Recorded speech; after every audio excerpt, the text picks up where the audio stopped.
Hello there, I'm William Shatner, and I read Rachel Carson's book years and years ago. Pretty much forgotten from word for word, but the message is clear, and the message is this. The world is intrinsically linked. Take a part out, destroy a part, and so many other things are destroyed. And gradually that net of life begins to be destroyed. Millions and millions of things are going extinct. The tragedy, of course, is we don't even know they existed, and they're gone. We must bend every effort to avoid the extinction of everything, which will include us. And you know, the knowledge is that mankind can essentially go extinct and the world will recover without us. The world is living and is vital and will recover after we're gone. It would be ideal if we could recover with the world, and that takes everybody's effort. I was 5 years old when Silent Spring appeared. A dozen years later, when I first began to read it, Rachel Carson's words woke me up and showed me the world in a different light. I can't think of any other person whose wisdom is more essential to our continued existence. Rachel Carson set me on a lifelong path of trying to join science and art. She taught me how tightly we humans are linked to the rest of the living world. From her, I learned that science is also a spiritual pursuit, and that the spirit needs science to grow. More than anyone, Carson knew that those two processes are symbiotic partners in the work of rehabilitating our damaged home.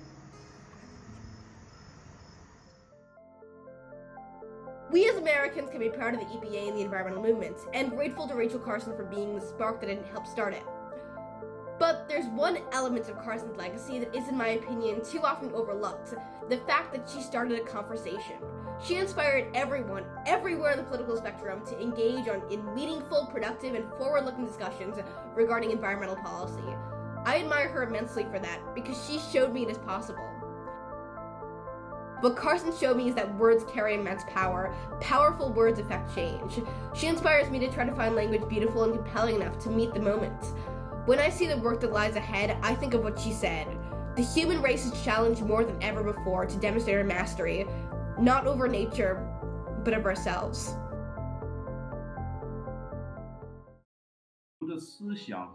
Silent Spring gave me a new perspective on nature and human behavior.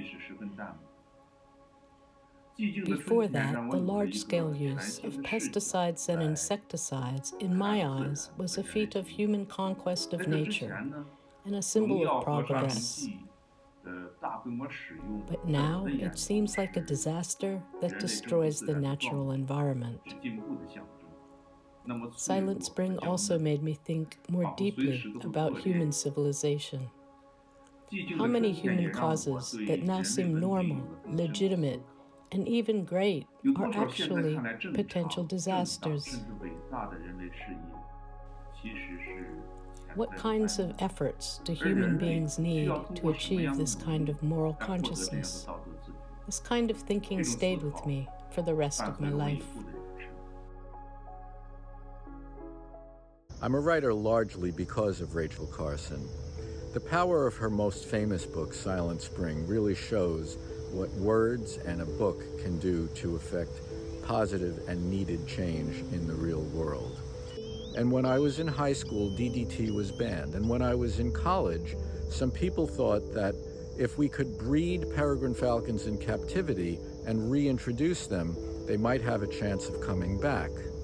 I actually got a job in college reintroducing some of the first captive-bred peregrine falcons.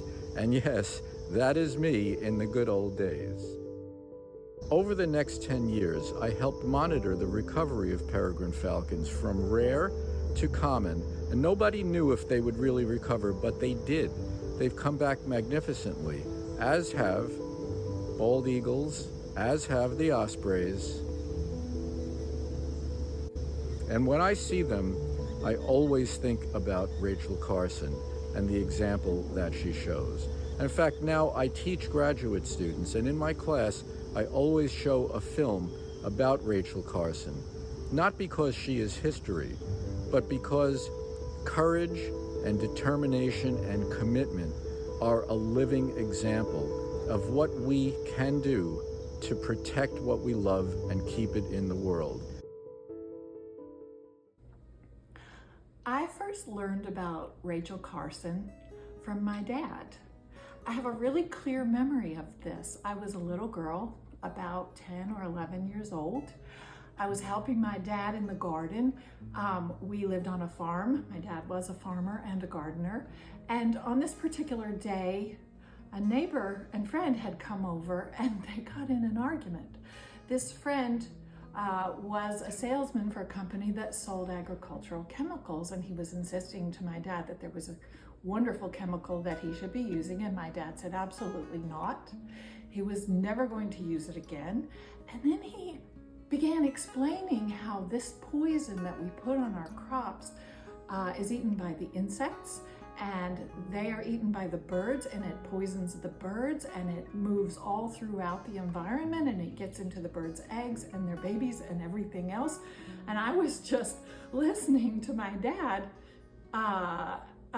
whose understanding of the world had been greatly expanded, and thus was expanding mine. And when the neighbor said, "Well, how do you know all this?" my dad said, well, there was this lady who wrote a book. And that really blew my mind, that my dad's whole vision of the world had been changed by a lady who wrote a book.